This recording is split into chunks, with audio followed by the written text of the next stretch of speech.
One is acid reflux. You know, people that have acid reflux, you know, that you can take something for that, right? Gallbladder issues are a big one, and blood pressure. So Dr. Nathan's joining us here. So again, we're talking about Iceberg symptoms. Iceberg symptoms are those symptoms that you can manage. They're symptoms that you can deal with, that are telling you that you have a bigger issue. And when you ignore it, and let me go ahead and tell you what ignoring it means, because I said that to someone one time and I was like, you know, really what you've been doing for the last 20 years is ignoring your symptoms. And she was like, well, I wasn't ignoring my symptoms. I was taking X, Y, and Z for it.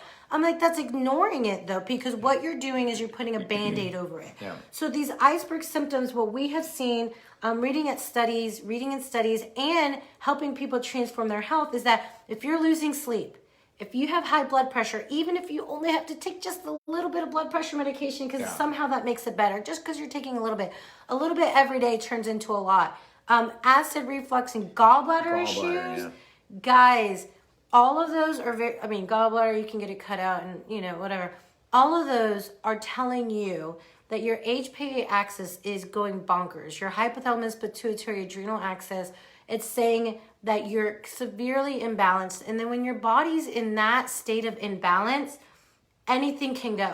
Like I just had someone where I just started coaching her, and right before she came in, she had this crazy thyroid episode, like heart racing, felt like her throat was closing, went to the emergency room.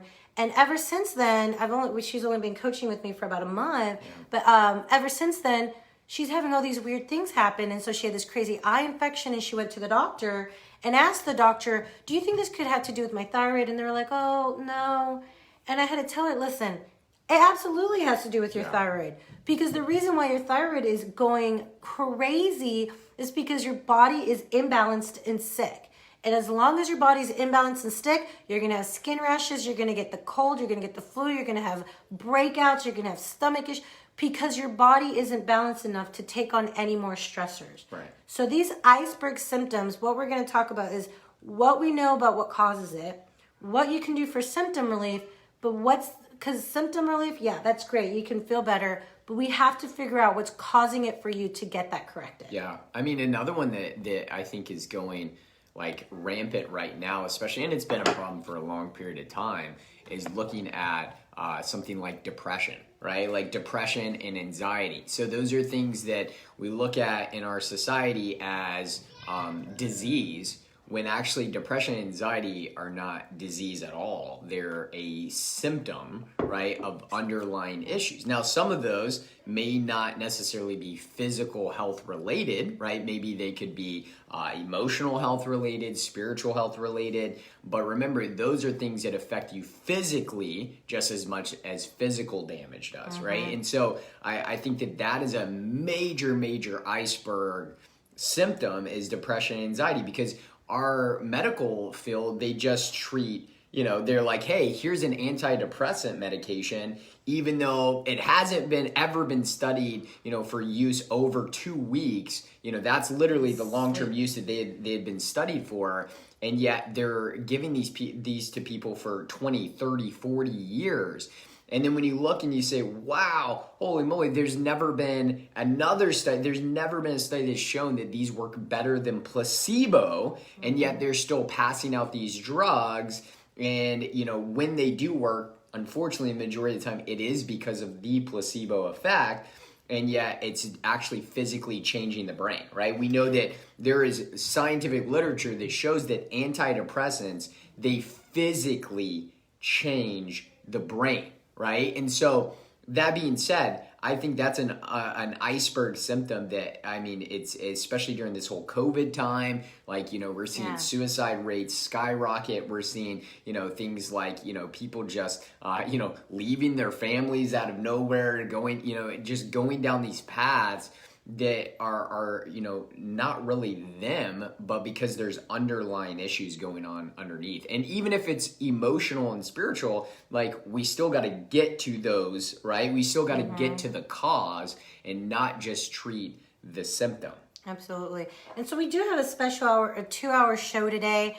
Our second hour, we are going to be going into depression, because because in the last week alone, we've heard of two. Yeah. Two suicides that we know of personally. And you might hear that and think, oh my gosh, like how, I don't think I've ever heard of that many in 1 week. Well, you probably will over time because right now the U.S. life expectancy is going down for the first time in years, in like probably decades. And the reason why they're going down is because of opioid use, because of pain meds. Which skyrocketed through COVID again. Yeah, skyrocketed through COVID and depression. And the problem is that depression is a multifaceted issue. And I understand that some people can take a pill and feel like they're completely different. But the studies say there's no reason as to why that is. Serotonin, the serotonin theory is still a theory. There's no way to get it tested. So we definitely want to talk about that. So I want to share with you guys, before we get into the iceberg symptoms, a few ways that you can rewatch these lives if you guys are driving and you're like, oh my gosh, I want to hear all this information. Number one, you can see us on Facebook at Doctors Warren. Number two, you can go to our website, doctorswarren.com. We do a blog post, we do timestamps, and all of that good stuff at doctorswarren.com. And if you go to doctorswarren.com under contact, and if you give us your email, we will send you this information. We'll be talking about supplements. We'll be talking about what we would do, what we recommend for people that we work with. So if you go to doctorswarren.com, go to contact, add in your email right in there, and we will send you our newsletter every week of every topic that we talk about. So any solutions, because we started, the reason why is because we would share solutions and say them very quickly, and people would message us afterwards and they're like, can you repeat that? So go on there to doctorswarren.com, see us on Facebook, Doctors Warren, follow us there. And we have to go on a break right now. So when we come back, this is the Wellness Radio, we're going to talk about, the first thing we're going to talk about is acid reflux. Acid reflux as an iceberg symptom. So this is the Wellness Radio with Dr. Warren. We'll see you guys right after the break. All right, guys. So, we're going to talk, the first iceberg symptom is acid reflux, because last week, I put that as a part of our show, and I only got to like literally 2 minutes of it right at the very end, and tried to go through it as fast as I could. And then we got multiple people who are like, this is a big deal. We need you to talk about this again and maybe go a little bit more in depth, slow it down a little bit. Because when we look at something like acid reflux, like I was talking to a patient this week in the clinic who went to her doctor. They did a scope, they stretched her esophagus, and they diagnosed her with esophageal, what they call it, stenosis. They said that, it looks like there may be some ulcers in there, so we're going to want to do surgery. And so that was like their answer. And for me, I understand that that may be a temporary solution, but the underlying causes of the problem are still going to be going on. So, again, reflux may seem like a small thing. You may just be taking something like Tums, or you may be taking something like, a PPI, and you think it's just a little bit. It is absolutely affecting your entire digestive system.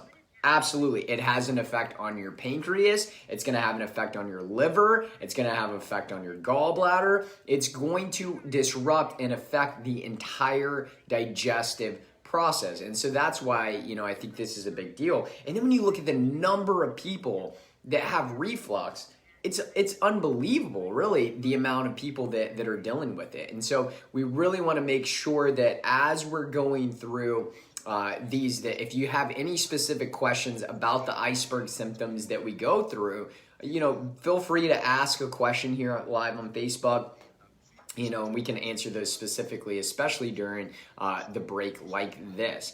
Now, in the realm of acid reflux, one of the things that I like to start with is to realize there's several different factors that can be causing reflux. So I like to kind of go through, so clinically, when I'm working with a patient or when I'm working with a client, I like to kind of go through a list, look at some of these symptoms, and then start to figure it out from there. So we know that sometimes it's just as simple. Well, I say simple, it could be complicated, but sometimes it's as simple as a vagal nerve issue. So the vagus nerve. So the vagus nerve that branches from the top of the spine through here, comes all the way down, supplies what's called the parasympathetic nervous system. And so it's your parasympathetic nervous system that is the rest and digest. So if you guys remember learning, maybe it was anatomy and physiology in school, it's the rest and digest part of the nervous system.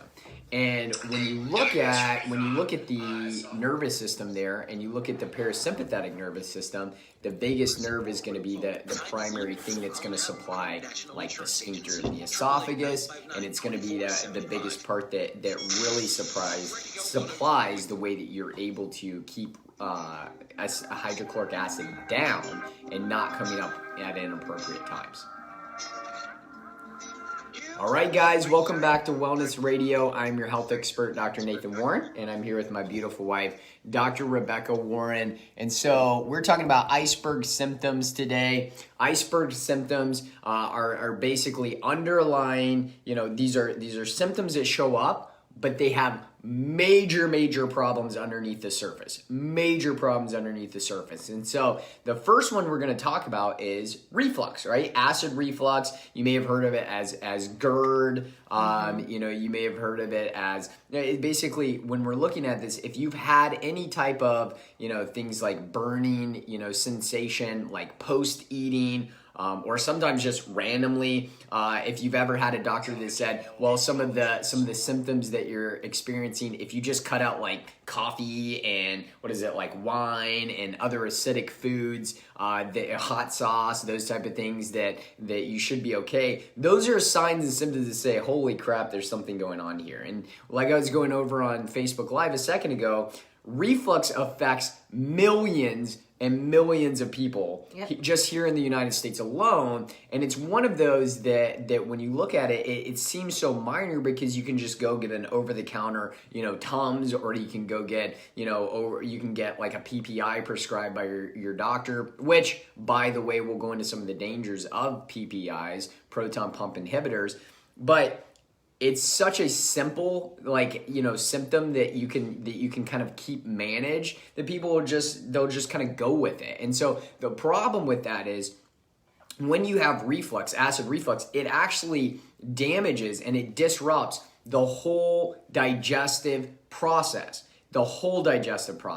So that being said, we know that it actually affects things like the way the liver functions, the way the pancreas functions. It actually affects the way that you're able to, produce hydrochloric acid to break down protein. It affects so many different areas of digestion that, again, if all we're doing is covering up this symptom, you will create bigger problems, and really there's already bigger problems going on underneath. So I went over one of the first things. We're going to kind of go down a list of some of the primary things that can cause acid reflux. So number one that we see in the office is the vagus nerve, right? And so we talked about on Facebook Live that the vagus nerve is a part of the parasympathetic nervous system. It supplies the rest and digest to the majority of your organs as it comes down from the upper part of the neck. So even a simple like WebMD search will show you that about 70 to 80% of people with reflux issues is an issue with the vagus nerve and their vagal tone. So that being said, those are the type of patients that when they come in to see us in our clinic, that if we just start working on their upper cervical spine, we get to see massive changes in the way that they're dealing with their reflux. So I'm not gonna lie, those are some of my favorite types of patients with reflux because, they're the ones that literally, 1 to 3 adjustments in, and they're like, Dr. Nathan, my reflux is going away. And it's not because we treat specifically acid reflux, but it's because we're working with the nervous system that actually helps to put the body in a parasympathetic mode and helps with vagal tone. So when you help with the vagus nerve supplies the sphincter of the esophagus. Well, it's crazy. There was a young woman that I met, this was years ago, who her acid reflux was so severe, and some of you guys might be at this place right now where even drinking water, she would feel that burn come back up. And if your acid reflux is severe enough like that, they're going to put you on antidepressants. Yeah, they do it with babies. Which blows my mind, because here's a black box warning. This is a medication that in some clinical trials have shown people committing suicide even when they didn't have any underlying mental health issues. And so you're having to take something because it can get severe enough. So the way we're chasing acid reflux, we chase it as if it's low stomach acid. Mm-hmm. But they have done study after study where they're not seeing that. One big study they did is they studied a geriatric population, because as you age, your stomach acid decreases. So as you age, here's this population with low stomach acid, and they have all this acid reflux. So they're like, wait a minute. Oh, it's low stomach acid. It's not high stomach acid, which is a problem, because if you have low stomach acid and you're taking medications to bring down your stomach acid, I'll bet you this right now, if you're listening to this and you've had to take medication or something for your acid reflux, you're still taking it. Right. And you're probably still going to take it. You've been taking it for a while, because it's not meant to correct anything. It's not really doing anything but perpetuating the issue. Yeah. So that vagal nerve is absolutely necessary, because if you're not closing that sphincter and properly digesting food, it's going to slosh right back up there. Yeah. Oh, yeah. And then kind of leading into what you just talked about with, the decreased amount of stomach acid, this is important, because that's the first part that starts to break down protein. Right? And so if you are not appropriately breaking down protein, you are not rebuilding and repairing. Like, it's just not happening. And that's a big deal, right? Like when you look at two of the absolute necessities to the human body and the physiology of literally getting your body in a healing state, you need amino acids, right? Which means that your body has to appropriately be able to break down protein. Number two, you need fatty acids, right? And you notice I didn't throw carbohydrates in there because it's not necessary. That doesn't mean carbohydrates are bad, but they're not necessary to life. And so when you look at something like breaking down protein, this is something that we see as a very, very common thing in our clinical practice. And then what ends up happening is then it putrefies. That protein actually starts to ferment in the upper gut, and that creates even bigger issues like SIBO, small intestinal bacterial overgrowth. And now not only are you dealing with reflux, but then you give that 20 to 30 years like that, and you actually get gastric paresis, where it shuts down the way that your body is actually moving the food and stool through the bowels. Painful. Very painful. That's very painful. And then it affects your urinary, your bladder, your urinary tract. So this is that little protein pump inhibitor, like the little things, the Tums that you're taking, is setting you up for a long, path of suffering and issues. So first cause is the vagal nerve. Like, hey guys, that is going to be a big one. We've seen a lot. How do you even hear? Yep, after my adjustments, my acid reflux is almost all gone. Cool. Very good. I didn't even know that. That's awesome. All right. The next thing is that there's it's the low stomach acid. What can cause low stomach acid? Well, one of the biggest things, this is when you're going to kind of go a little bit deeper, is things like H. pylori, like bacterial imbalance and bacterial overgrowth in your gut.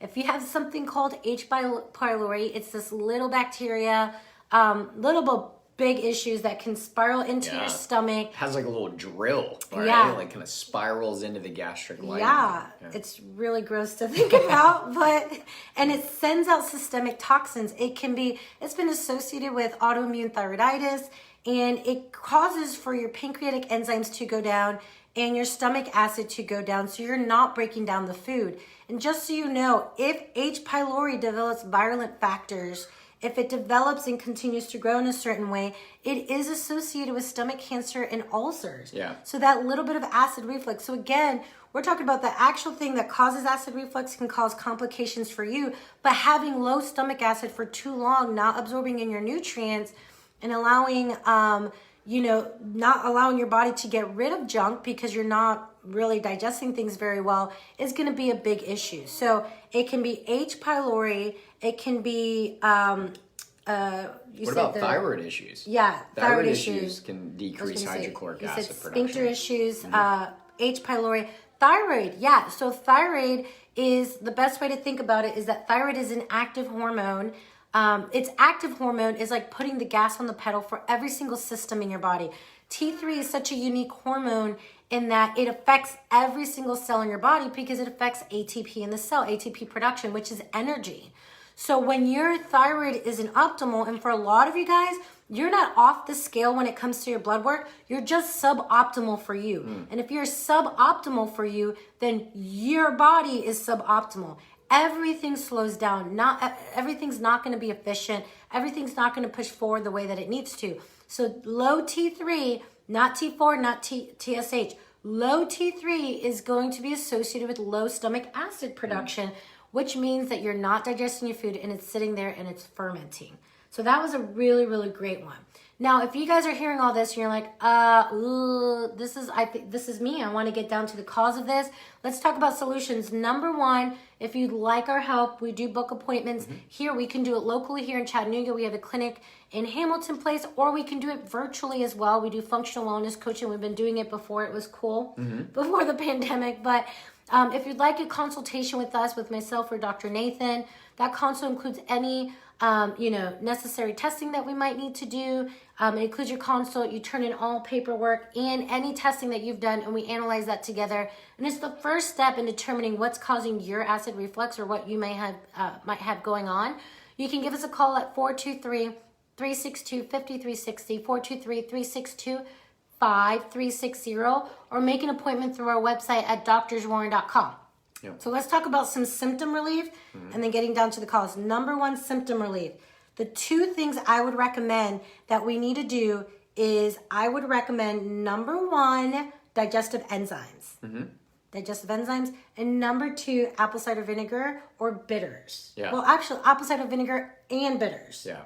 Now, digestive enzymes, we love, our favorite one is pancreatin and ox bile, to make sure that everything gets broken down, the fat, the protein, and it helps with the carbs, vital nutrients. Again, if you guys want these recommendations for supplements, make sure to sign up for our newsletter. We're going to be sending this out on doctorswarren.com under contact. But digestive enzymes, what they do is they kind of step in and they put enzymes in your body to help you break down the food, so it's not just sitting there. Because if you have low stomach acid, you have low enzymes. So when you take these, when you're eating your meals, it goes to work to break down that meal for you. Now, the only problem is that some people I know have been taking digestive enzymes forever. You shouldn't need to take it forever. Again, you always want to get down to the cause and get that fixed. But right now, in regards to symptom relief, digestive enzymes are huge, and we love the one we use. We see a lot of really great results with it. Yeah. We recommend apple cider vinegar right before a meal. So taking about an ounce or 2 ounces of apple cider vinegar. And the reason why is because apple cider vinegar stimulates acid production in the stomach. So taking that before every time that you eat will help to kind of stimulate the acid production without having to like weigh on you actually, breaking down your food. And then bitters. Bitters, yeah. So like things like Urban Moonshine, I think has good bitters. Quicksilver Scientific has the bitters that you can use. But bitter foods is something that's lacking from our modern day diet. I mean, if you think about it, some kids never ever even try bitter foods until they get, maybe into their teenage years, and like their first bitter thing is like a taste of beer or something. Like they're literally not getting any type of bitter, and bitter is necessary. If we do not have bitter foods, we really, really are not going to be producing hydrochloric acid the way we should. So even doing things like chewing on rosemary before you eat a meal is something that's bitter. They can actually help with like stimulating hydrochloric acid, or bitter herbs, same thing. But bitters themselves have been used for literally centuries for stimulating those things. All right, and we have to go and break. The last thing I will say is actually chewing your food. Chewing your food enough times. We do not chew our food enough times. So you're swallowing food that hasn't started the digestive process in your mouth. How many times would you say they need to chew?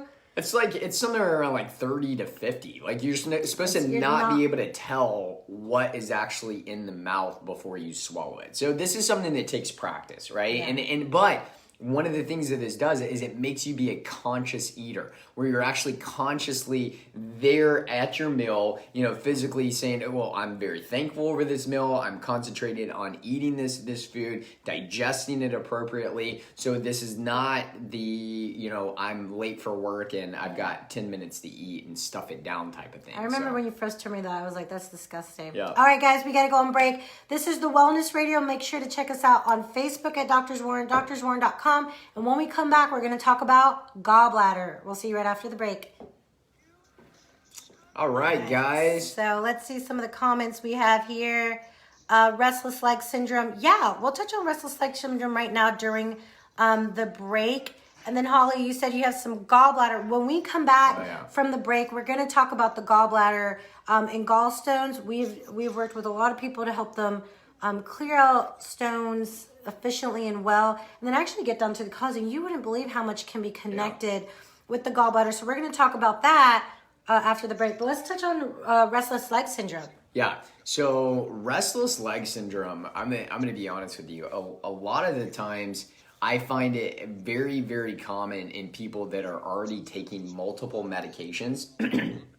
And this may not be you, but at least clinically, I see that a lot. Like people that are on multiple medications almost always have restless leg syndrome. And so what I find is the healthier they get, the more they come off their medications, the majority of that seems to go away, right? Now, another really big factor when we're looking at restless leg syndrome is magnesium deficiency. Like that's like the number one thing that I see. If we actually get down to the root cause and we find out, holy moly, your magnesium is deficient, then restless leg syndrome seems to go away the majority of the time. So that's kind of the first place that I would go, right? So I would say, okay, if you're on multiple medication, what do I need to do to get my health in a better state so that I can be able to safely, work with my doctor to come off of these medications because my body's getting well? And then number two, addressing magnesium deficiency. The other thing about it is that I think the main reason why you look at like multiple medications and why that seems to cause restless leg syndrome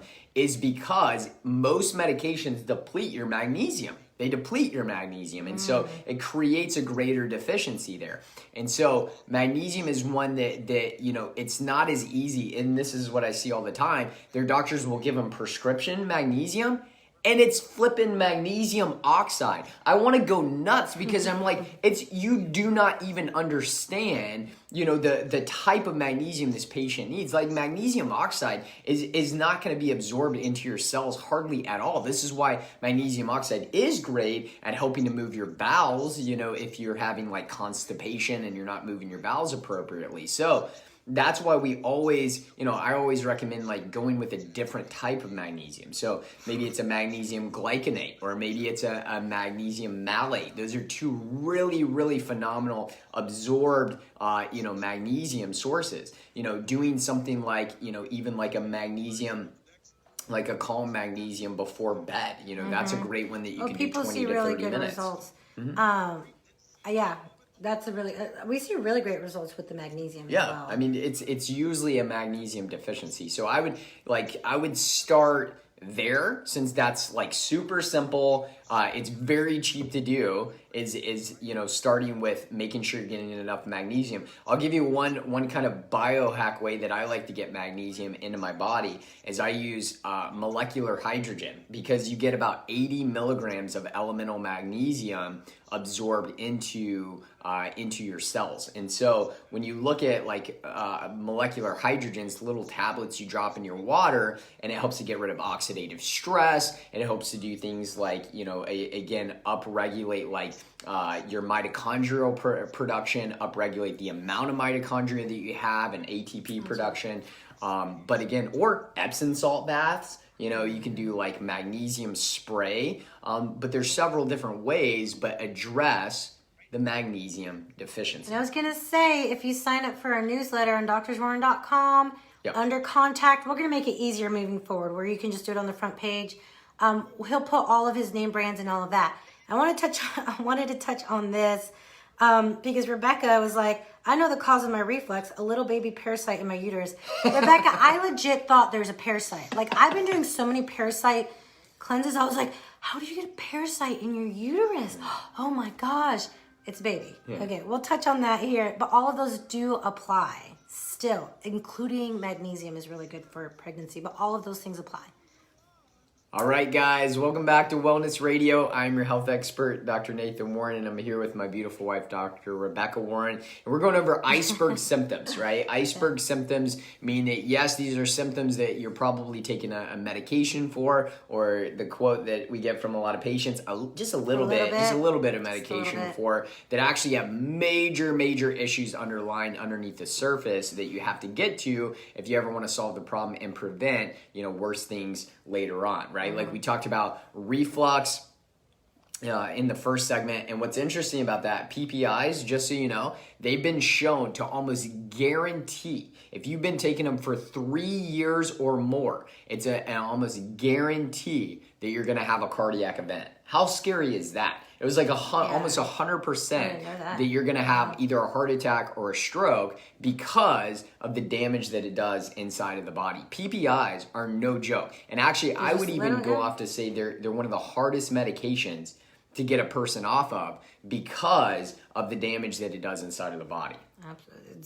That is scary. I didn't even know that about the cardiac. And especially as, heart attacks are the number one killer. You don't want to add your chances of that happening whatsoever. And so just to recap, acid reflux, we talked about 3 different areas that can be causing low stomach acid, neurovagal issues, H. pylori, and thyroid issues. We talked about bitters, digestive enzymes, apple cider vinegar, and chewing thoroughly. And if you'd like to watch this, if you're like listening in the car, which happens a lot, just go to drswarren.com, put in your email in the contact form, and we'll add you to the newsletter so you get our blog posts and recommendations written out. How many times to chew, how to take digestive enzymes, and all of that good stuff. Now, and I want to say this because a lot of people during pregnancy have acid reflux. It's kind of the same issue. One of the big issues that you're having a baby in your womb that's pushing all your organs and like kind of pushes things up. So you want to assist in breaking down the food as efficiently as possible so you're not waiting around for that stomach acid to kind of swash around and then that food kind of stay there. So you can absolutely do apple cider vinegar before eating. You can absolutely do digestive enzymes and chewing thoroughly. Absolutely, you can do all those things. But I'm sorry, old wives' tale. I've asked people a ton. Also, I don't have the research for this, but acid reflux during pregnancy means your baby has hair. I don't know. That's my personal clinical, my case studies. Okay, so let's go ahead and go into gallbladder attacks. Okay, so because people had questions about, someone was like, I had several gallstones and need my gallbladder removed. So let me go ahead and tell you this. One of the biggest regret that I have in my life, and I can be completely transparent with this, is that at 16 years old, someone didn't grab my mom and tell her the information that we're sharing right now. At 16 years old, I had a severe gallbladder attack as I was walking out of the movie theater, and it felt like a heart attack. It was horrible. And we went in, and I'll never forget thinking at 16 years old, this can't be right. Something's not right about this happening, especially at 16. But everyone handled it like it was no big deal. Like, we got the gallbladder taken out and moving on. It's not essential. Let me go ahead and tell you, if you didn't need your freaking gallbladder, God would not have freaking put it there, okay? Right. You need your gallbladder, and just because we don't find it important does not mean that it is not important. The gallbladder holds bile, it processes bile, and it holds it there, and it releases the amount of bile that you need to break down fat. Now, why does that matter? Not just because you talked about in the first segment, fatty acids are absolutely essential to your well-being as a human being, but it also breaks down the fat that toxins are bound to.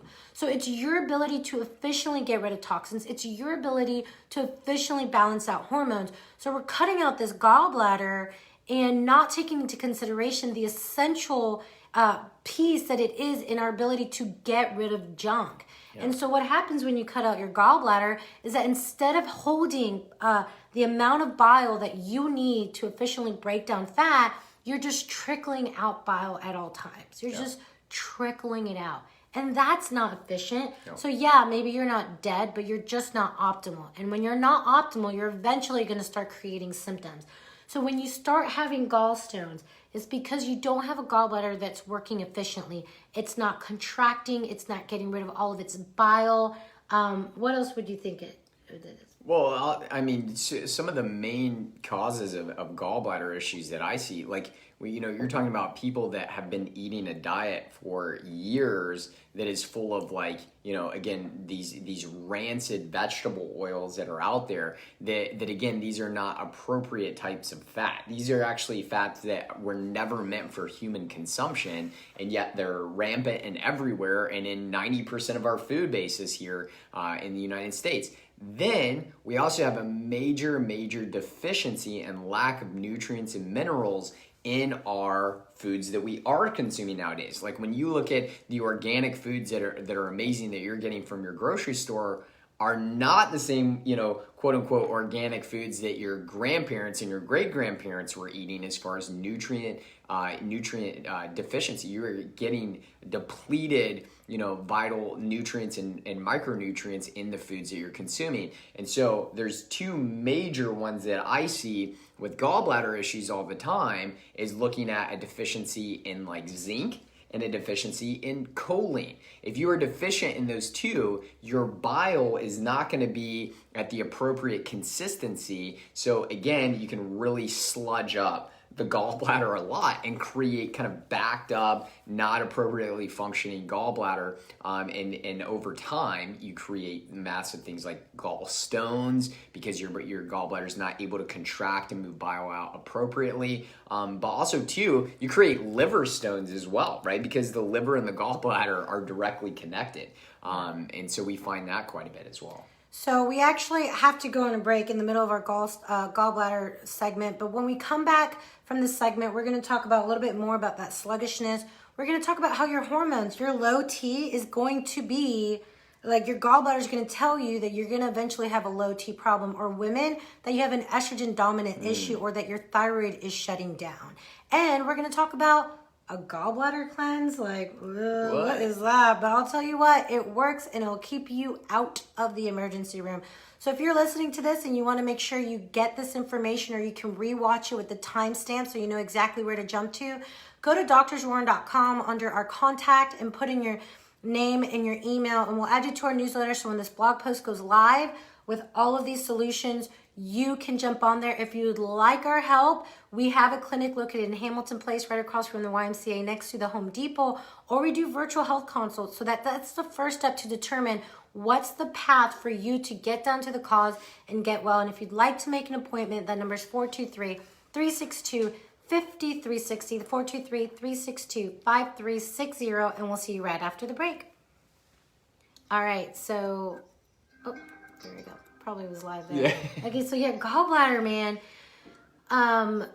It's so frustrating because I see so many people that do it. It's an easy, quick surgery, but very fast. And they make good money off of it too. Yeah. Millions are done each year. It's crazy. Yeah, and so number one, for a lot of people, it's that bad fat that's kind of backed up.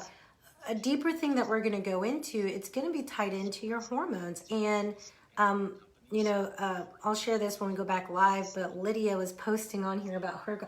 She was our quintessential gallbladder story because her gallbladder issues were nothing that anyone would have caught. Like if she would have gone to the doctor, there was nothing. And she even got, you got some help online with someone who's a gallbladder expert. But the problem was it was hormone related. And so for myself, there is a connection between thyroid function and gallbladder function. And if you can remember, I want to do a whole thyroid show because I feel like the thyroid is one of the most sensitive organs now. With everything that I've studied on it, the thyroid is going to be one of the most sensitive organs to outside stressors, to toxins, to HPA axis dysfunction. And I truly believe the thyroid is going to be the first thing to go out for a lot of people. Yeah. And I'm seeing a lot of that. And so the thyroid, if you don't have enough of the active thyroid hormone, and so the problem is this. When I say when you don't have enough, when you go to your doctor and you get labs done, you're within their range. You're within medical ranges. You're within this range of, if you're off, it's the worst thing ever. But no one is looking at your labs and saying, are you optimal? Yeah. So you can be in range and be like, it goes from 2.5 to 4.4 and you're 2.7, and that's not optimal for you. So even though you got your thyroid checked, well, my doctor checked my thyroid, everything looked fine, and I look at it, I'm like, of course, that's why you're here. But you can have your thyroid checked and it's not optimal, and then you have a gallbladder attack and you're like, why is this happening? Well, it's because you don't have enough active thyroid hormones. Well, I was going to say, isn't it amazing how their focus is to get rid of symptoms? But then when it comes to hormones, they don't listen to their patient's symptoms, and all they do is look at their labs and they say, well, this is within a normal range, so you should feel like this, so you're good, right? And so it's so maddening, because it's like your whole system is based on getting rid of symptoms. But then in the case where you probably should listen to a patient's symptoms, you completely ignore it. The thyroid numbers that we see here say you're in normal range, so you shouldn't feel like crap. So even if you feel like crap, oh well, there's nothing we can do for you here. And that's always super frustrating, because again, especially in the realm of hormones, symptoms do mean a lot, all right? In other realms, maybe not quite as much, because you know that, okay, if I get to underlying root cause, the symptoms are going to take care of themselves. But in the hormone world, it's a little different. You do got to pay attention to how somebody feels. It is important to do that. Like thyroid, if somebody feels like crap and they have no energy and they're, gaining lots of weight and they can't lose weight, but yet their doctors are testing just a couple thyroid labs and they're like, well, it's within normal range. There's something going on there. You need to go a little bit deeper and a little bit further and actually get, real labs done in a full panel and kind of see the whole picture there. And then you start to see, oh, wait a second, maybe medical norms on blood work is not optimal, right? Just because, when you look at like, for example, normal blood glucose, like if you're in the state of Alabama, normal blood glucose can be 120 or below, and that's normal. Yeah. If you're in the state of California, it's like anything over 95 is considered abnormal. And then every year it's different. And it's like different. Every year, that's okay if we let him go this far or whatever. Yeah. So if you want to be average of the people that are around you, then go for normal, right? But again, I don't know about you, but the last thing I want to be is average, with all the people around us. We want to be optimal. Optimal is what we're really shooting for. So we're about to go live here in just a second, all right?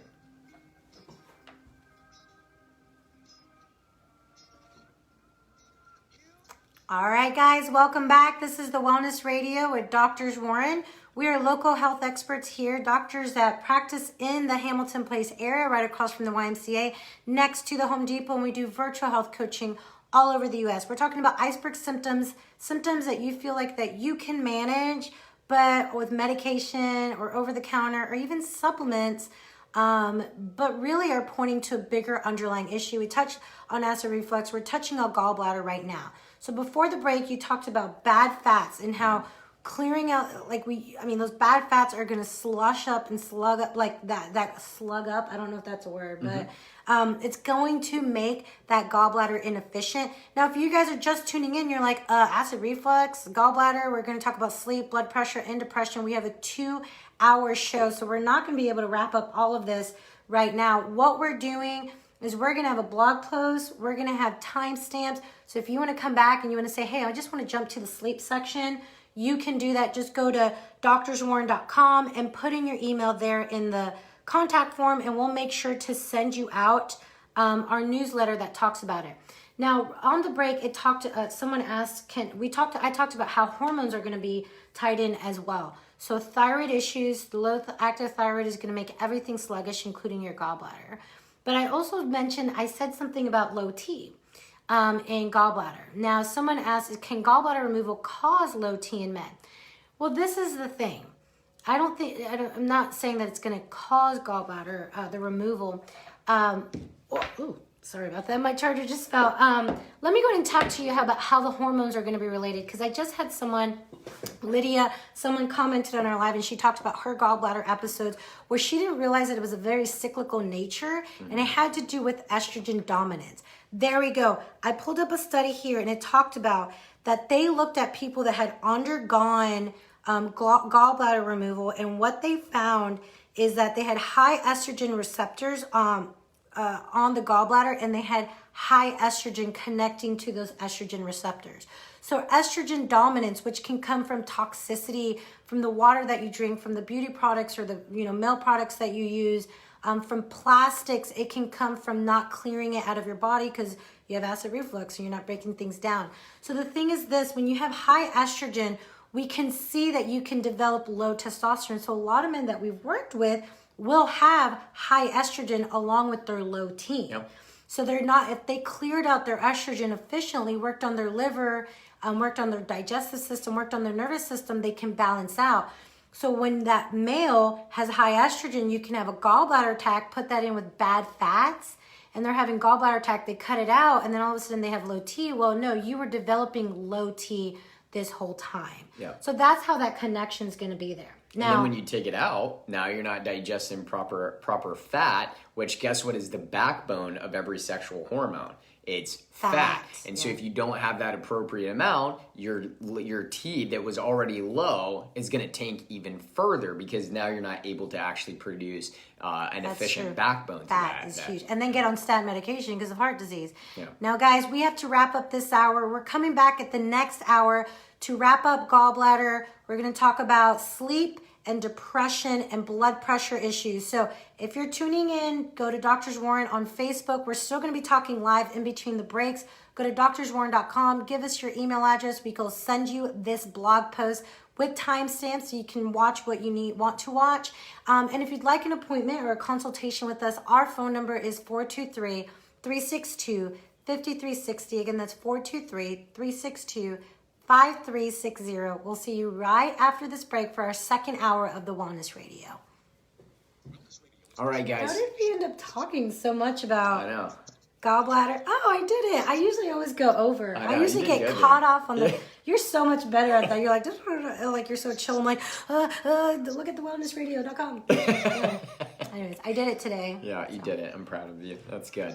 All right, so, going through that estrogen dominance, that's a big deal, though, because, again, we're finding this in, young children, 8, 9 years old, because they're, number one, they're already born, with toxins that are kind of surging through their body at a higher level. What was it? It was a 2007 study that was done by, was it the Environmental Working Group, EWG? EWG. And they looked at cord blood, right? So going from mother to baby, and this is in 2007, and there was something like, I can't remember, it was 237 or 287 plus toxins already going from mother to baby. And so that was on average. And when we looked at, when they analyzed those toxins, it was wild. It was something like over 190 were, neurological damaging.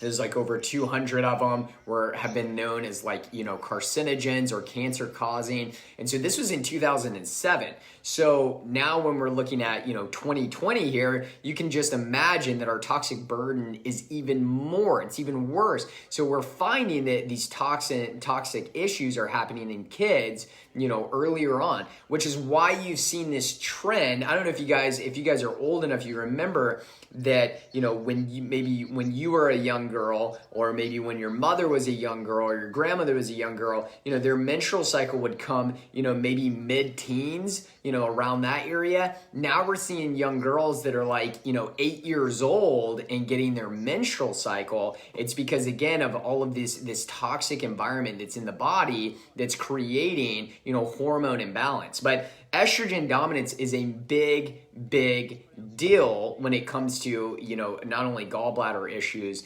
but just overall, kind of disruption in the way that person feels, the way that they're able to really express, their overall well-being. And so in the realm of estrogen dominance, let's go over maybe some solutions that you guys can do to start working on estrogen dominant. So one of the first things that most people have heard about, is something like DIM, D-I-M. DIM is it's coming from cruciferous vegetables. It's a great way to actually detoxify some of the excess estrogen that's in the body, right? So getting rid of that. Utilizing things like calcium D-glucarate is a great way, especially if I'm doing a stool test and I find somebody's beta glucuronidase is high. We want to absolutely help support the way the liver is metabolizing estrogen. So again, using something like utilizing something like that supplement. Now, the first thing that needs to happen though is you need to clean out your lifestyle. So that means if you are estrogen dominant, that's going through all of your beauty products, right? This is including men as well. So if you're a man and you're having low T, you need to make sure that you're cleaning out, all of the beauty products, making sure you're reading those ingredients that are in there. And that may sound kind of tedious to you, but I promise this is life changing. You need to take the time to do this. So this means deodorants. This means, the cologne that you guys, that your wife or that your husband absolutely loves. Yeah, it may be leading you down the road of something like prostate cancer and breast cancer because it's creating estrogen dominance. So we really, really want to make sure that we're cleaning out our lifestyle. Make sure you clean out your beauty products. We like to use things like, we're a huge fan of like native deodorant, utilizing some of their stuff there. But there's many other brands that are out there. There's probably local brands that you can find. But clean out your beauty products. Go, especially women, your makeup. Your makeup is huge. It's loaded with toxins. So we want to make sure that we're finding a really good brand. I'll have to ask Dr. Rebecca when she gets back because I don't know good brands of makeup, but she will. So she can mention a couple of them in just a minute. Also, go into your kitchen and clear out all the plastic. Yes, that means some of you guys may have, you may have spent hundreds of dollars on different plastic, kitchen tools and utensils and things like that. And yes, I'm telling you, clear them out, give them away, sell them, whatever you got to do, but get them out of your home. Guys, plastic, there's no reason for us to have plastic in our lifestyle. Utilize things like glass and utilize things like stainless steel. Make sure that you're not, some of you may still be like, heating up your food in plastic containers. Some of the best foods that you can get, like some of the meal companies that are out there that maybe do paleo meals or ketogenic meals, they still come in some type of plastic container and they still tell people to heat it up, in that container that it's, quote unquote, microwave safe. Guys, never utilize heat up plastic. Don't heat up plastic. You don't want to do that. And again, the more plastic that you're putting in your body, the more estrogen dominant you're going to be. And again, the more damage it's going to create to your hormones. So we want to make sure that we're clearing out all the plastic. That includes plastic cups. That includes, plastic utensils. Get rid of that stuff, from your lifestyle. You will be glad that you do that. We've actually had several patients with things like PCOS and other types of hormone issues that just by cleaning up their lifestyle and getting rid of the plastics, getting rid of the toxins that are in their beauty products, have been able to just turn around their hormonal health just by doing that step alone. So again, I can't stress how important that is because you can be doing the best detoxification in the world, but if you are not cleaning up your environment, you will continue to become toxic. And so you're not actually getting to the root cause. So we have to change lifestyle. It's that important. So we're about to go live here again in just a second. As we do and as we go through some of these iceberg symptoms, again, please make sure to leave comments, questions, things that you have going on, and we'll make sure that we address those specifically either during the show or during the break.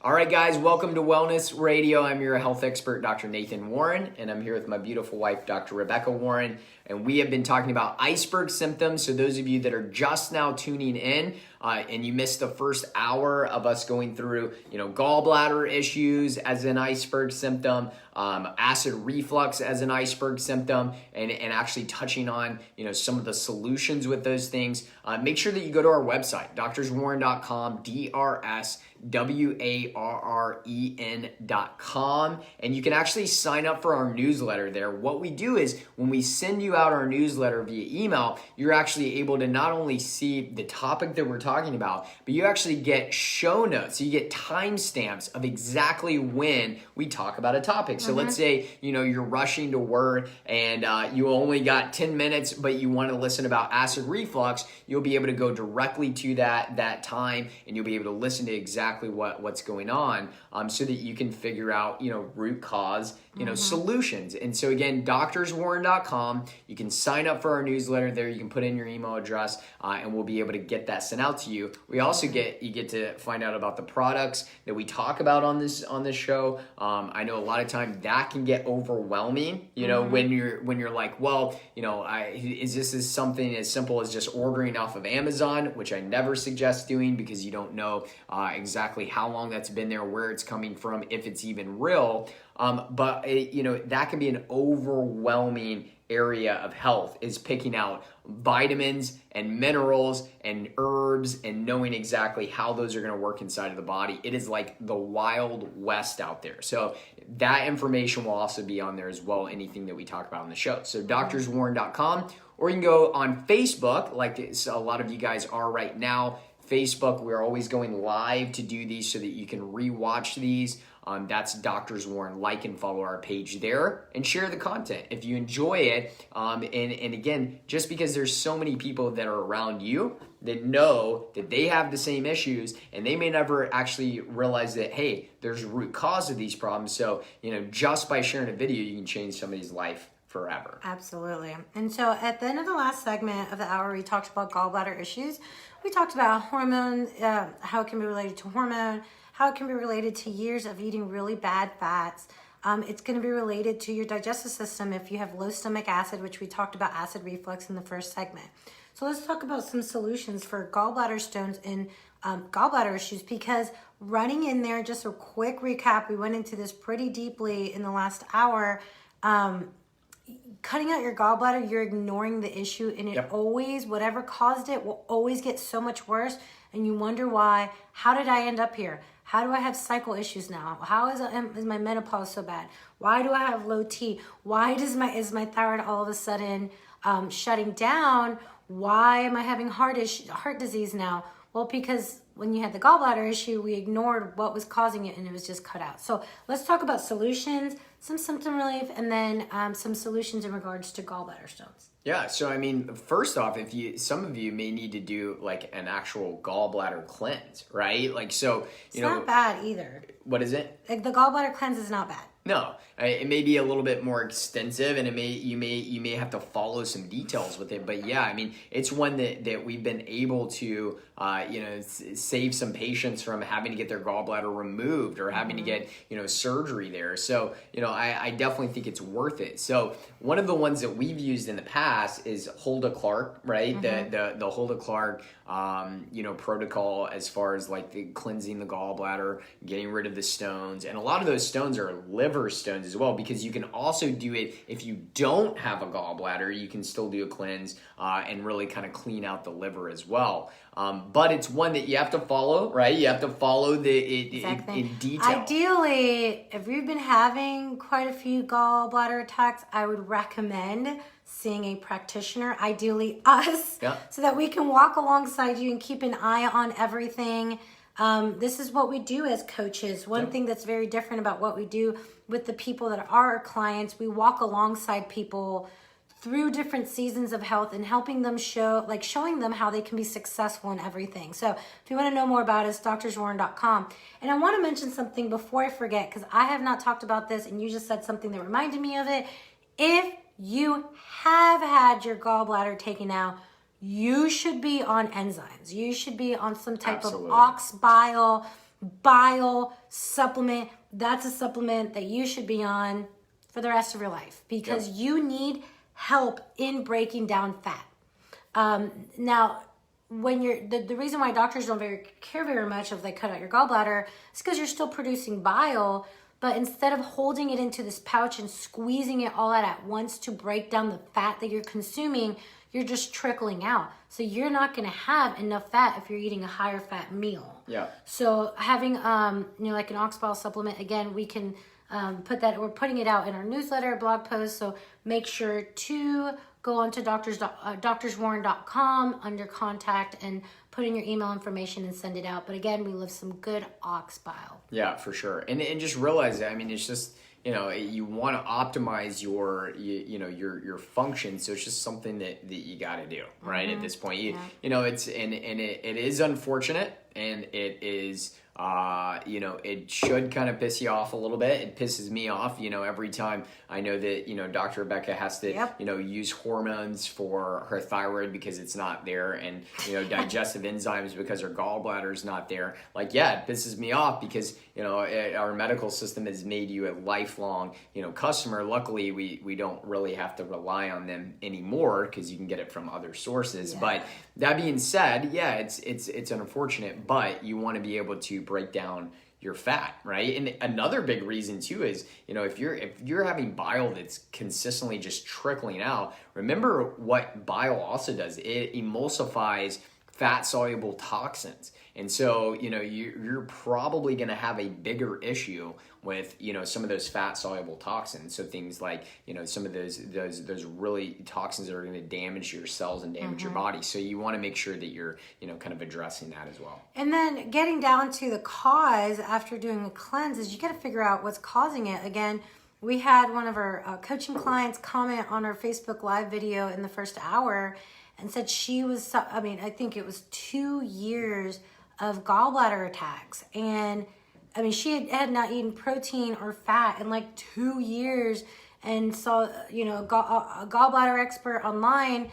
And I took a step back after taking her health history, and, I figured out it was a hormone related issue, and I had her track it, and it was exactly that. So we literally did nothing with the gallbladder. She had done cleanses in the past, so she emptied out the stones, but we did nothing with the gallbladder. We focused on balancing out her hormones, and guess what stopped? Her gallbladder attack. I'll never forget the day she sent me a message and said they were at, I think it was Main Street Meats, and she was eating a steak, which she had not been able to do in years. So you have to get down to the cause.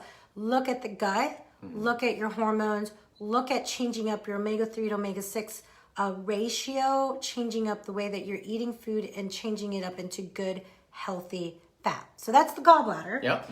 Now, the next one we want to touch on is blood pressure. Yeah, that's a big one. Again, blood pressure is one of those that again, same thing. It's just kind of assumed in our American society that as you hit, past the age of 40, 45 years old, which it used to be like, 60, and then they would, put you on a blood pressure medication. Now it's like 40, 45 years old where they're even putting some people on. But it's a little bit. Yeah, oh yeah. They're only putting them on a little bit. Oh yeah. And that's what we hear all the time. It's like, oh, it's just a little bit. Well, they're putting people on blood pressure medication that just have a family history of heart disease. You're like, oh, no, it's going to be preventative. We're going to put you on some blood pressure medication, and we're going to put you on some statin medication, and that's going to be the preventative protocol we're going to use since you have a family history of heart disease. And don't get me wrong, I definitely know, and we know for a fact that if you're going consistently with high blood pressure for a long period of time, it does drastically increase your risk of a heart attack. There is absolutely no debate and I'm not going to argue with that at all. But I am going to argue with the fact that you have to figure out why the blood pressure is going high, because that is a stress response, right? That means your body every single day while you are riding in the car, or you're driving your truck, or you're sitting at work trying to meet a deadline, or you're eating a meal with your family, if your blood pressure is running high, that means your body feels like a tiger is chasing it. It is responding appropriately to that, right? So it is having an appropriate stress response. Some people say, oh, that's the body messing up. No, it's not. That is your body responding to the environment that you put it in, whether, in your outside environment or your internal environment. And so again, we want to make sure that you're actually addressing that. And let's go ahead and talk about salt, okay? Oh, yeah. Because this is the thing that really peeves. frustrates me. So one thing you just mentioned, the reason why high blood pressure is an iceberg symptom is because it's pointing to an issue with your adrenals, right? And it's pointing to an issue with your adrenals in multiple ways. Number one, high blood pressure is one of those first things that happen when your hypothalamus pituitary adrenal, that axis is bonkers, okay? When it is dysfunctional, meaning you're in a chronic sympathetic state, meaning you're in a chronic stressful state. When people hear stress, that, well, I don't have stress at work. No, stress can be that you're exposed to fragrances that are toxic to the body. It could be the bad fats that you're consuming. It can be the broken relationships. All of this is backed by studies. So stressors can be chemical, emotional, or physical. But this is the other thing. Adrenals don't just release cortisol and things like epinephrine and norepinephrine. Adrenals release aldosterone, okay? And aldosterone, when you have too much aldosterone, you can retain sodium. You'll lose a lot of potassium, which increases water retention, which can increase your blood pressure. So instead of taking a step back and saying, wait a minute, humans have been consuming salt in many different ways. Animals seek it out in nature. They seek out salt licks in nature, yeah. Instead of saying, well, aldosterone adrenals, and we have an adrenal issue because everyone's freaking stressed the crap out because we're being bombarded, even having the news on in the background as you're going about your day. Even some of the radio shows on this station. So I get in the car and Dr. Nathan's listening to some type of radio, Talk 102.3, and I'm like, ugh, we should shut this off. These guys are ridiculous right now. That will work your adrenals. So in your adrenal cortex is where aldosterone comes from. So we have a cortisol issue, we know that. And instead of saying, well, why is there too much aldosterone? No, they say, okay, there's too much aldosterone. Stop eating salt, which is an essential for cell function. Stop eating salt. Yeah. That's so dumb. Like, no, especially, I'll say some of you guys are eating bad salt. Yeah, like just the regular salt, table salt. Iodized salt, no. What McDonald's uses, Taco Bell, all that. Yeah, processed foods. Yeah, I mean, don't eat, like processed food has so much sodium. But healthy food, that's one of the things I teach people right off the bat. They're eating healthy food and they're like, oh, the sodium. No. Take a step back. Yeah. Salt is good for you. Good quality salt, like sea salt, Redmond salt, pink salt. Those are all high in some really great nutrients and minerals. But when we look and say that salt is the issue, then we're not going back further enough. It's like saying there's a leak in my house. There's all this water coming down. When on the second floor, there's a bathtub that's overflowing with water. And all you're doing by getting rid of salt is saying, well, let me just like put a plug in my room or put a bucket to catch the water. And you don't go upstairs to turn off the bathtub. The salt is an end, that sodium retention is an end thing.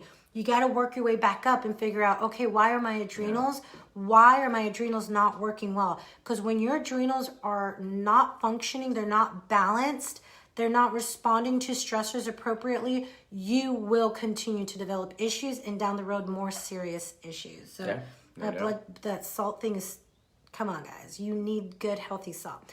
But we have to go on break. This is the Wellness Radio. If you'd like our help, you have blood pressure issues, you have sleep imbalances, you're in pain, you have headaches, whatever it may be, we don't chase symptoms. We don't treat anything. Someone asked us that in a comment, can you treat restless leg syndrome? We don't treat anything.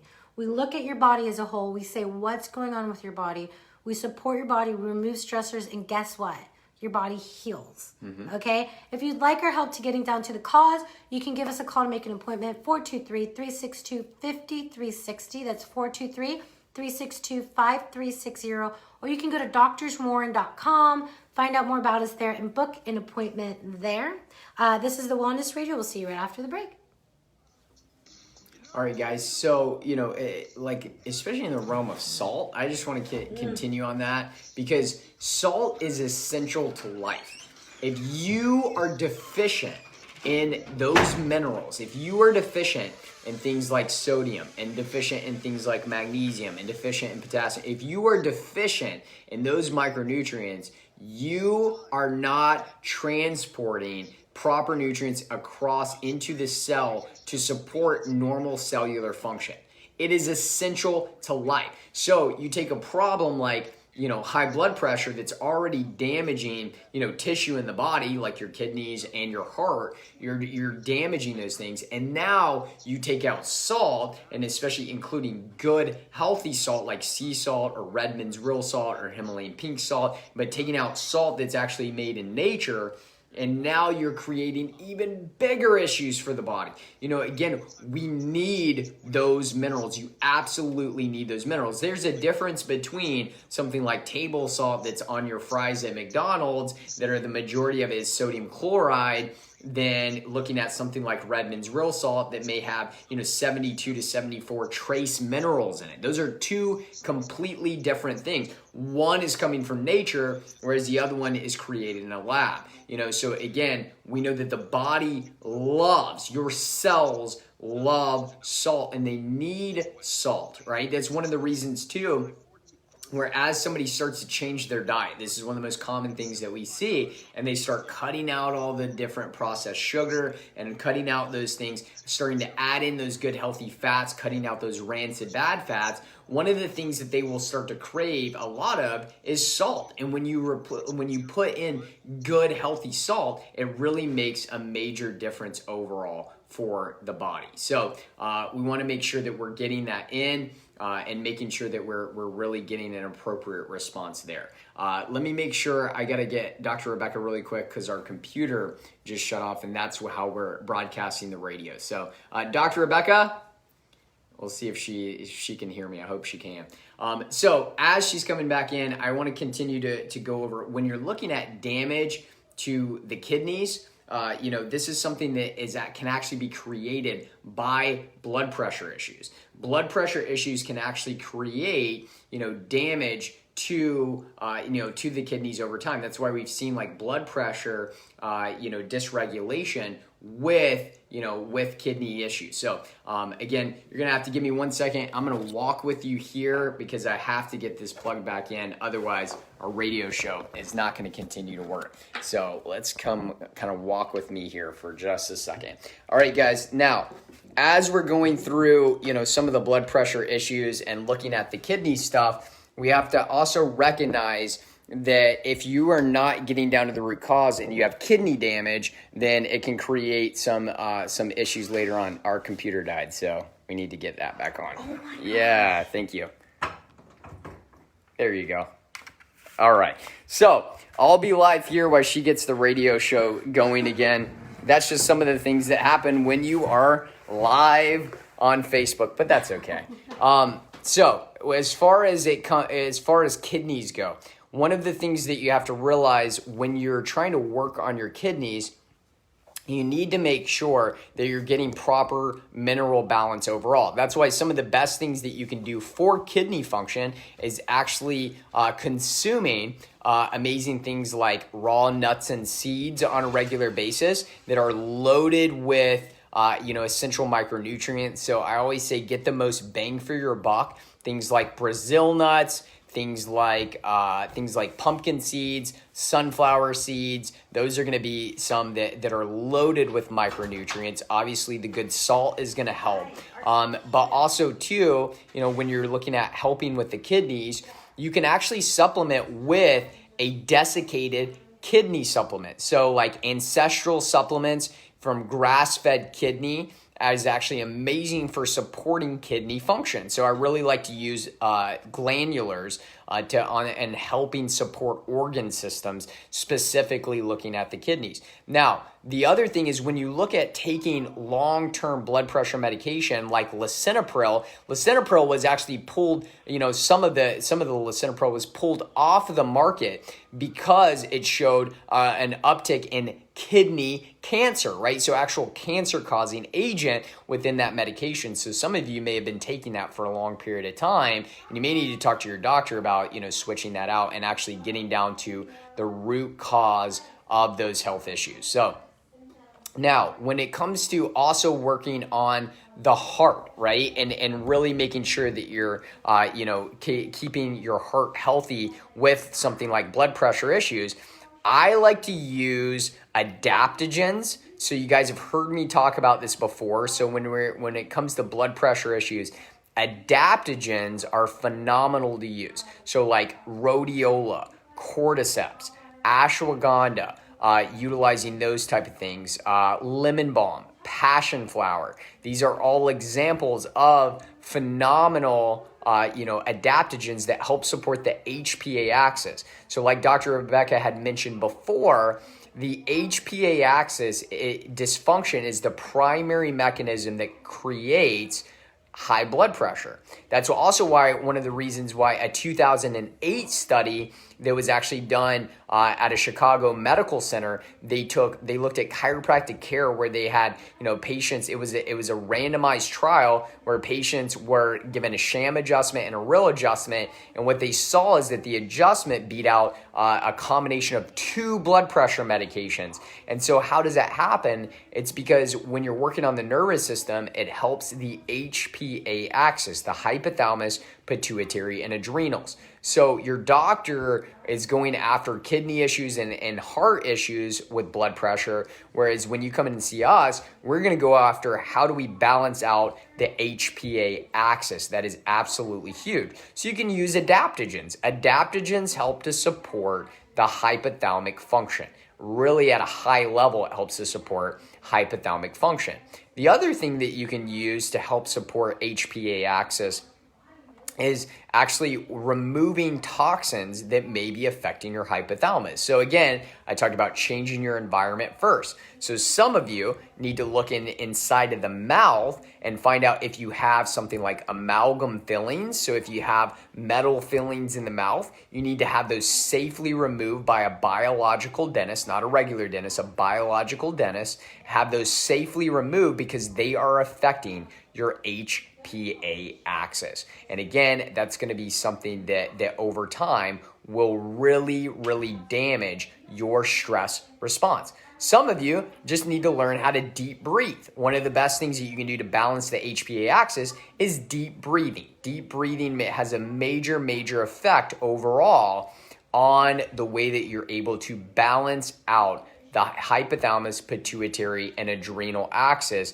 and have a major, major, impact on your blood pressure. So something like the Wim Hof technique. I don't know if you guys have heard of him, the Iceman, absolutely fantastic. Learning his technique is phenomenal as we're working on the HPA axis. So you're learning how to breathe.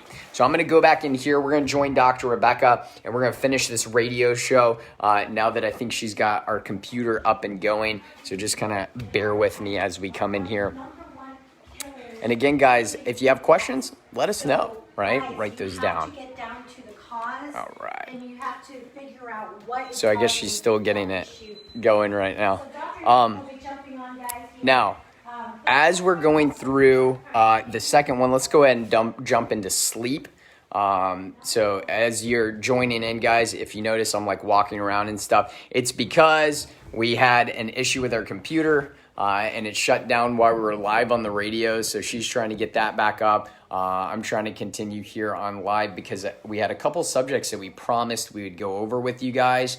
So we said we were going to go over sleep. So let's kind of dive into that. I actually think that sleep may be the number one iceberg symptom. So what does that mean? That sleep is a symptom that shows up when we have major dysfunction in the body. All right. So sleep shows up when we have major dysfunction in the body. And so if you are not sleeping, let me make this very, very clear. You are not healing. So if you are not sleeping, you are not healing. So we have to make sure that we are getting appropriate sleep. And so here's the bottom line. What happens is you kind of get in this vicious cycle. So underlying health issues create sleep problems that later on it ends up turning into those sleep problems continue to make more issues. So you get caught in this vicious cycle that really a lot of Americans never get out of. And so if you never get out of these issues with sleep, then you are going to develop, you're at a greater risk of cancer, you're at a greater risk of heart disease, and you're at a greater risk of things like diabetes, specifically type 2 diabetes. And autoimmune issues. So sleep is vital to your overall health. And so again, I actually think this may be the number one iceberg symptom that we can address is looking at sleep. So let's kind of dive into that a little bit. What are the primary things that I find that disrupts people's sleep? The number one is looking at insulin and sugar imbalance, so blood glucose issues. So one of the things that I'll have my patients do if they're the person, and this may be you, that wake up, maybe it's at 2 or 3, in the morning, and you seem to just always wake up at a time during that. One of the things I'll have them do is take like a teaspoon of raw honey, or like make like a good healthy, like maybe it's protein shake before bed. And if they sleep through the night, it tells me a couple things. Number one, we need to balance blood glucose and insulin, because that's why you were waking up. Your body was physically waking you up because your blood sugar was dropping low. And number two, we probably need to work on the liver as well, because between 2 and 4 a.m. is kind of a primary time that your liver will actually dump, it will actually help with removing toxins, help with that phase 2 detoxification process. And so that's a simple test to let us know if there's a blood glucose insulin imbalance. And yes, they can go, underlying, because a lot of times I'm finding that patients are getting their blood work maybe once a year. They're running some blood work, and some doctors still aren't even testing their A1C all the time. So they don't even know the average of their blood glucose across 3 months. And so you can actually be pre-diabetes and go undetected. Actually, 88 million people, that's estimated. 88 million people in the United States would be considered pre-diabetic if tested appropriately. So if you're pre-diabetic and you're not addressing those issues, it will affect your sleep. You'll be one of those people that you say, well, I just can't, get enough. I just can't get enough sleep. I'm waking up in the middle of the night. It's because your blood glucose and insulin is off. So that's the number one thing that we want to address with sleep. Balance blood glucose and insulin. How do you do that? Number one, a ketogenic diet, right? So doing like a nutrient dense, like rich ketogenic diet that's full of, pasture raised and wild caught like meats and seafood, things like vegetables, organic vegetables, low glycemic organic fruit. So things like blueberries, raspberries, blackberries, strawberries, in moderation, and also loaded with things like good healthy fat, right? So your organic olive oil, your grass-fed butter, your grass-fed ghee, your avocado oil, your avocados, your raw nuts and seeds. These are all examples of foods that you'll consume, but you're cutting out the processed food, you're cutting out the grains, like your breads and your pastas and your rice. You're cutting those things out for at least a period of time. And if you got blood glucose insulin imbalance, let me tell you this, it's probably going to take at least 90 days to kind of fully reset. 90 days. So you want to make sure that you stick with it. So that's step one in actually getting your blood glucose and insulin under control that will help with your sleep. So again, that's going to be a big deal. Start implementing fasting into your lifestyle. So just simple intermittent fasting will help balance out blood glucose and insulin over time. So maybe you're going to hit anywhere from 14 to 18 hour window there of fasting. And that will be really, really good to move you in the right direction to get you towards balancing blood glucose and insulin to help you with that iceberg symptom of not sleeping. Now, another one that we find that will affect sleep is the balance of cortisol and melatonin, right? So finding out your cortisol response. So this is something that we do in our clinic. We'll do testing to actually find that out. Is your cortisol response not working appropriately? And so what do I mean by that? Let me explain that for just a second. In the morning, when you wake up, what happens is your cortisol should be higher. As the early morning's hitting, maybe it's 4 or 5 a.m. in the morning, we should see a surge in cortisol and a surge in thyroid hormone. When we see that surge, we'll see cortisol go up. That's what's helping to wake you up. It's actually helping to wake you up. And then as your cortisol starts to come down throughout the day, as it lowers, then we should see a rise in melatonin. as we see a rise in melatonin, that's what helps prepare your body for proper sleep. And so we see that that affects sleep as well. So this hormone imbalance, constantly having, some people actually have the opposite bell curve there because their bodies are constantly under stress, and that is affecting sleep overall. So we want to make sure that we're addressing that. So cortisol, making sure that that is down throughout the day. How do you do that? We talked about balancing the HPA axis a minute ago with adaptogens help with cortisol. So ashwagandha specifically, I like that one a lot. Rhodiola, I like that one a lot as well. So utilizing those, some of you at the beginning may need to do higher doses of those, maybe like doing 2 in the morning, 2 in the afternoon, and really kind of helping with that. Another way I like to use is utilizing something like CBD. Extract would be great before bed. So there's something called LipoCalm by Quicksilver Scientific. So you use a combination of LipoCalm, and you can use a combination of like a full spectrum CBD before bed is a really great, way to get the body into a relaxed state, get the body into a decreased stress state in order for you to be able to go to bed appropriately. Also use magnesium. Right? So something like calm magnesium 20 to 30 minutes before bed gets your body ready for that. A couple other little biohacks for you. Go outside before bed and walk barefoot in the grass. And yes, that still may sound woo-woo to you. It is not. It is proven in the scientific literature that when you walk barefoot on the earth, you actually get a negative ion exchange that helps to support the hypothalamus of the brain. So it supports your stress response. So again, these are ways that you can do this in the evening and be consistent. Be consistent. That is the key. Go to bed at the same time, wake up at the same time. Even on weekends, the more consistent you are, the more you reset your circadian rhythm and you actually solve sleep issues. The other biohack, turn off your Wi-Fi, turn off your cell phone or put it on airplane mode. Get that out of your room and help with your sleep, and getting recovery during the sleep will make a big difference for you as well. So again, guys, hopefully that gives you a whole spectrum of iceberg symptoms. If you missed our first hour, we went over reflux, acid reflux as an iceberg symptom. We went over gallbladder issues as an iceberg symptom. We went over sleep issues, and we also went over blood pressure. So again, if you missed any of those, go to drswarren.com, DRSWARREN.com, and you can actually go to the contact page, put in your email. We send out newsletters that have all of our shows timestamped. So show notes, timestamped, so that you can actually go to that appropriate subject and listen to it if you don't want to listen to the whole show.